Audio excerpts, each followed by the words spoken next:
동이 삼국지 황정보의 스토리텔링입니다. 역사는 그대로 흘러가나 시간 속에 묻혀진다. 그 묻혀진 역사를 파헤쳐서 누군가의 노력으로 밝혀져 많은 사람들에게 전해진다. 박동 박사님은 그런 일을 하였다.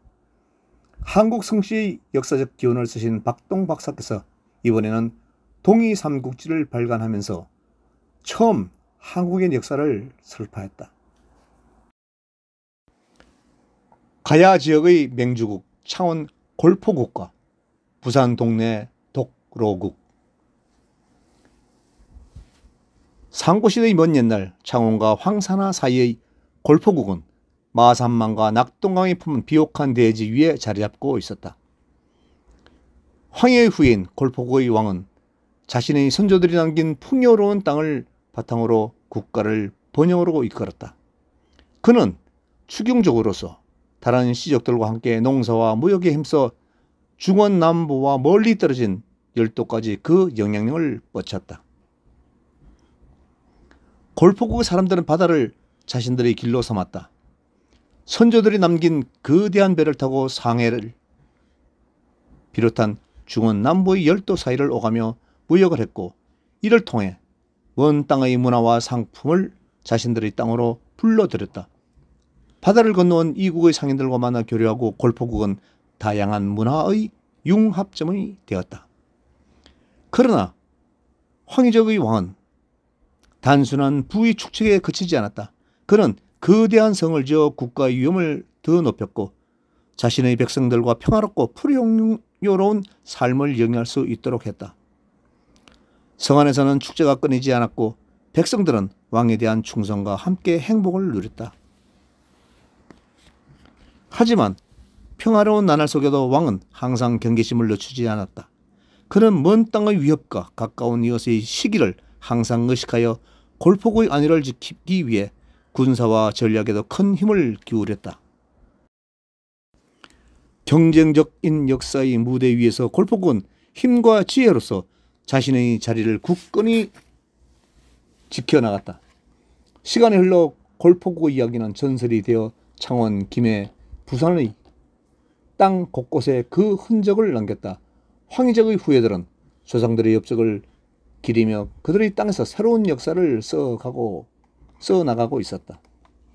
오래전 신화와 전설이 현실을 이루던 시절 순임금의 신하 백익은 우와 함께 대홍수를 막기 위해 치수 사업에 큰 공을 세웠다. 그의 탁월한 능력은 순임금으로부터 크게 칭송받았고 영성을 사여받은 영예를 얻었다. 황씨는 영성 14대 성 중 하나이다. 전욱 임금의 손자 오이는 육종을 낳았으며 그의 둘째 아들은 해련은 여임금 시대의 치수 공로로 참호에 봉해져 참호의 영주가 되었다. 여임금은 해련의 공로를 높이 평가하여 그에게 황운이라는 이름을 하사하고 황국이라는 새로운 영토를 부여했다. 이때부터 해련과 그의 후손들은 황씨라 불리며 그들이 다스리는 땅은 분양이라는 이름으로 현재까지 전해지고 있다. 황제의 직계 후손으로서 황씨 가문은 창의, 한류, 전욱, 창, 노동, 오해, 육종, 해련에 이르기까지 끊임없이 이어졌다. 황씨를 비롯한 추경 8족은 모두 동이 계열로 하나라를 건국하는 중추 역할을 수행하였다. 황씨의 토템은 여러 성씨 중에서 토템 중 가장 특이한데 황씨의 시족을 상징하는 조끼는 천원귀이다. 천원귀는 하늘의 황금자라 또는 하늘의 큰 황금 거북이를 상징한다. 황제의 후손이었던 황씨들은 큰 거북을 시족의 표시로 삼았다. 큰 거북은 헌원이며 황제족의 표식이자 족장이다. 고대 황씨는 거북을 원시 토템으로 삼았던 것이다. 춘추시기의 황국은 하남성 동남부 황천현에 건국되어 있었는데 지리적 이점을 활용하여 초나라와 대립했다. 그러나 기원전 648년 먼 거리에 있는 초나라가 공격하지 못할 것이라고 방심한 사이에 초나라의 공격을 받아 멸망당했다. 초기에는 황희로 불렸고 동이 귀족 중 하나였다. 상고시대부터 동이족들이 해안가에서 해상 교육을 통해 세력을 키우는 과정에서 황씨들도 일찍이 한반도에 정착하였다. 한반도의 남부 지역인 창원 북쪽에서 김해 일대까지 흐르는 낙동강의 고대 명칭이 황산하로 이곳에 황씨들이 일찌감치 이주해왔다는 사실을 알 수 있다. 그리고 그 동쪽인 부산 동래 일대에 노씨와 정씨들의 나라인 독로국이 있었다. 황씨와 노씨는 중원의 광주, 현재 황천현라는 통일한 공간을 배경으로 하던 추경비 쪽으로서 이들이 한반도에서 나라의 위치를 서로 조정할 정도로 긴밀한 관계였다는 사실을 보여준다. 동래 정씨는 산동의 동래와 접한 유방시의 근거를 두고 있었던 추경족이다. 정씨는 주나라를 건국한 후직의 직계 후손으로 살덩어리에서 탄생한 시족이다. 중원 정중앙에 위치한 정나라의 나라 이름을 따서 정씨라고 했으며 노씨와 더불어 독로국의 주축 세력이었다. 한편 독로국의 이야기는 양의정 노씨와 추경족 정씨의 용맹과 모험으로 가득 차 있었다. 한반도는 물론 중원 대륙과 열도의 깊은 산과 넓은 바다를 넘나들며 그들의 영토를 확장해 나간 노씨와 정씨들은 과감한 모험가이자 뛰어난 전사였다. 독로국의 노씨와 정씨들은 자연의 거친 요소들을 단순히 극복하는 길을 넘어 그것을 자신들의 힘으로 삼았다. 독로국 수도는 해안가에 위치해 있었고 그곳에서는 항상 선박들이 오가며 바쁜 모습을 보였다. 노씨와 정씨들은 자신들의 배를 타고 먼 바다로 나가서 그곳에 사는 사람들과 교류했다. 그들은 멀리 떨어진 섬나라들과 교육을 통해 독특한 상품들을 얻어왔고 그 상품들로 인해 독로국은 더욱 풍요로워졌다. 하지만 이들의 모험은 단순한 상업적인 이유만이 아니었다. 그들은 새로운 지식을 얻고 자신들의 문화를 널리 퍼뜨리며 다른 땅의 사람들과 우정을 나누었다. 그리하여 독로국은 멀리 떨어진 곳에서도 그 이름이 알려진 나라가 되었다. 독로국의 왕은 용맹스러운 지도자였으며 그는 자신의 백성들을 이끌고 더 넓은 세상으로 나아가는 길을 모색했다. 왕과 그의 전사들은 바다를 건너 신비로운 섬들을 발견하고 그곳에 새로운 동맹을 맺었다. 서기 42년 이전까지 가야 지역은 두 강대 세력과 황희의 골포국과 양희의 독로국에 지배되고 있었다. 창원, 김해, 부산을 근거지로 삼은 이들은 중원 대륙과 멀리 떨어진 열도까지 그들의 영향력을 뻗치며 번성했다. 그런데 황씨 가문과 노씨 가문, 정씨 가문이 지배하는 평화로운 가야 땅에 갑자기 커다란 변화의 바람이 불어닥쳤다. 어느 날 예기치 않게 김해 땅에 새로운 세력들이 대거 유입하는 사건이 발생한 것이다. 서기 42년 중원의 격동 속에서 삶의 터전을 잃은 김일제와 김윤의 후손 김씨들이 왕망 정권이 망하면서 급히 한반도로 피난해 왔다. 그 규모는 7만 명이 넘었다. 엄청난 난민이 밀려 들어온 것이다. 이들은 산동에서 마한의 지원을 받아 임시로 영산간 유역으로 진입하였다. 그들의 도착은 가야의 두 강대국에게 예상치 못한 도전이었다. 마한 진앙은 이들을 변환 지역으로 받아들일 것을 제안했다. 남해안의 추경종들은 이들을 받아들일 준비가 되어 있지 않았다. 골포국의 황씨와 독로국의 노씨, 정씨 사이에는 긴장감이 흘렀다. 골포국 왕이 김씨 가문을 수용하겠다고 발표했을 때 그 소식은 빛의 땅 가야 곳곳에 파장을 일으켰다. 평화롭던 땅에 갑자기 이주해온 이들에 대한 불안과 궁금증은 교차했다. 골포국의 황사나 인근 지역이 이들에게 내어질 때 그 결정은 가야의 큰 역사의 큰 전환점이 될 것이라는 예감이 들었다. 박동 박사께서는 흉노족들이 대거 들어왔을 때 골포국에서 그냥 김해 땅을 내어주었다. 이렇게 슬퍼하고 계시지만 제 생각은 다릅니다. 흉노족의 무리들은 후한의 광무제에게 쫓겨 서기 23년에 한반도로 들어오기 시작했습니다. 먹고 살 데가 없으니까 그냥 노예로 받아줘도 좋으니까 먹고만 살게 해달라고 사정사정하고 빌어서 김해 땅에 그들을 정착하게 했습니다. 1년, 2년, 3년이 지나고 그들은 점차 생활이 안정되니까 산동 지역에 있는 흉노족들을 많이 불러들였습니다. 그래서 세력이 커지니까 골포국 황씨들에게 도전하여 전쟁을 벌였고 그 결과 김해 땅을 차지하게 되었습니다. 그 내용이 김해 김씨들의 구지가입니다.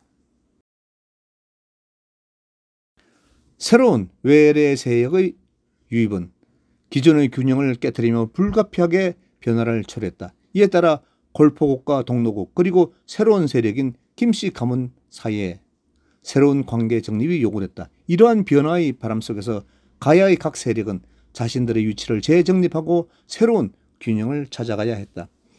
수년간에 걸쳐 이들을 받아들일 것인지 받아들이면 어디로 보내야 할 것인지에 대한 협의가 이루어져서 마한 진영은 이들이 변한 지역으로 이동하기를 희망했다. 그러나 변한 지역에서는 어느 나라도 선뜻 이들을 받아주려는 나라가 없었다. 이때 골포국 황씨들이 이들을 수용하겠다는 의사를 나타냈다. 골포국 왕이 말했다.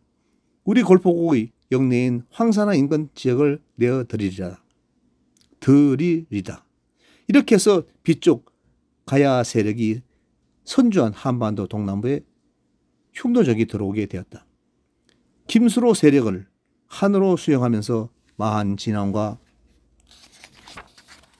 골포국 왕을 비롯한 선주 세력들은 이들에게 나라를 세울 수 있도록 하되 몇 가지의 조건을 걸었다. 우선 국호를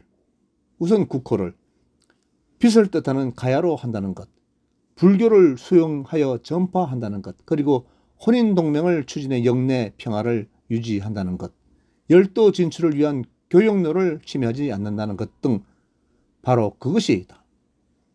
중원에서 이주한 이후 갈 곳이 없었던 김수로의 입장에서는 이를 반대할 하등의 이유가 없었고 더구나 혼인동맹은 김수로가 스스로가 가장 원했던 일이다. 그렇게 해서 김씨들 중 가장 먼저 김수로의 세력이 한반도로 들어오게 되었다. 이상의 글을 읽으면서 생각을 해봅니다. 동이족도 아닌 다른 민족, 즉 흉노족들이 한반도에 들어왔습니다. 그런데 이들에게 순순히 땅을 내주고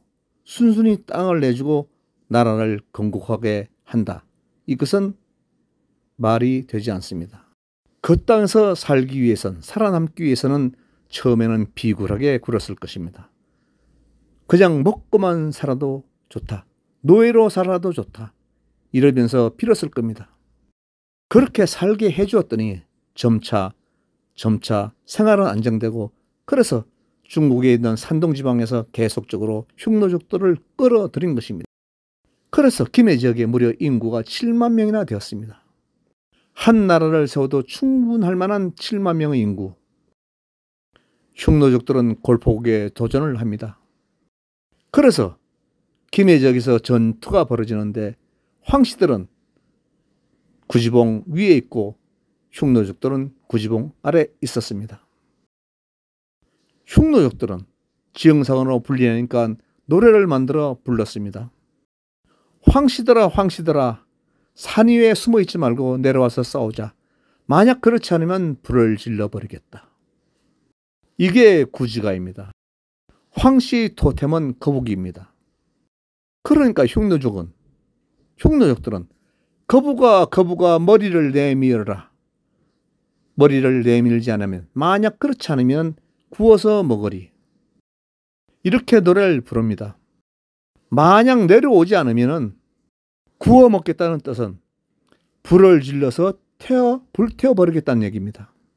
이 구지가를 살펴보면 이 구지가 내용을 잘 들어보면 흉노족들은 평화롭게 골포국의 땅을 물려받은 것이 아니라 전투를 통해서 강제로 빼앗았다는 것을 알 수가 있습니다. 내 말을 듣지 않으면 만약 그렇지 않으면 불을 질러 버리겠다. 구워 먹겠다는 것을, 즉 황씨 토템이 거북이니까 거북이를 구워 먹겠다. 이런 겁박을 한 것입니다. 박동 박사께서는 좋은 의미로 좋게 소설을 쓰셨는데 구지가의 내용에서 확실히 알 수가 있습니다. 평화롭지 않았고 전투가 있었다. 만약 그렇지 않으면 불을 질러서 구워서 먹겠다. 김수로의 본명은 김당입니다. 김일제의 정손자로 왕망의 신국에서 중국 청두 지역에서 태수를 지냈습니다. 왕망이 사망하고 신국이 멸망하자 후한의 광무제에게 쫓겨 한반도로 충무족을 데리고 도주를 한 것입니다. 박동 박사의 이야기에서 이미 마산, 창원, 김해 지역에는 골포국이 있었다. 그러나 골포국이 언제 건국되었는지에 대하여는 밝히지 못하셨습니다. 저는 기원전 356년에 진나라 효공시대의 성상이었던 황경수공이 동생 황경태, 황경덕의 가정을 데리고 한반도로 들어왔습니다. 그 후 그들에 의해서 골포국은 건국된 것입니다. 이렇게 주장을 합니다.